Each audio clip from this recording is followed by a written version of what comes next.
You got this brother that's talking about South Carolina and how South Carolina is struggling financially. And when a state is struggling financially, it turns to one thing to try to get that revenue up. Let's go ahead and check it out.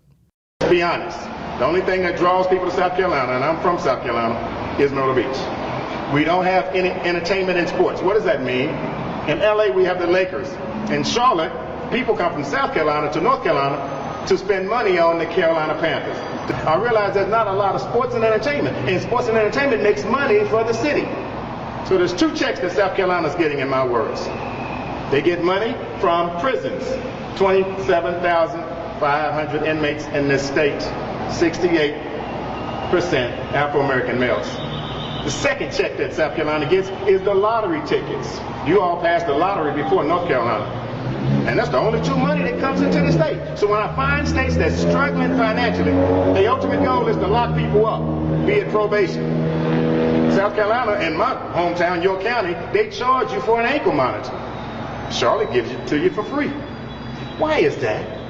Why are they charging $75 to $100 for an ankle monitor in South Carolina, but yet Charlotte just gives it to you for free? Yeah, they always want to use mass incarceration, or AKA slavery, to raise funds. They also use traffic tickets to raise funds instead of trying to bring businesses to South Carolina where they could generate funds or get tax revenue, hire employees.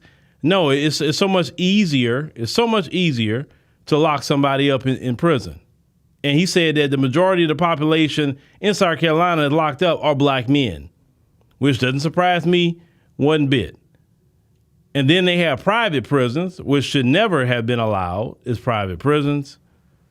So it's corruption all the way around. It came out years ago that anytime they build a private prison, when they do a contract with the state, they have to guarantee a certain percentage of occupancy.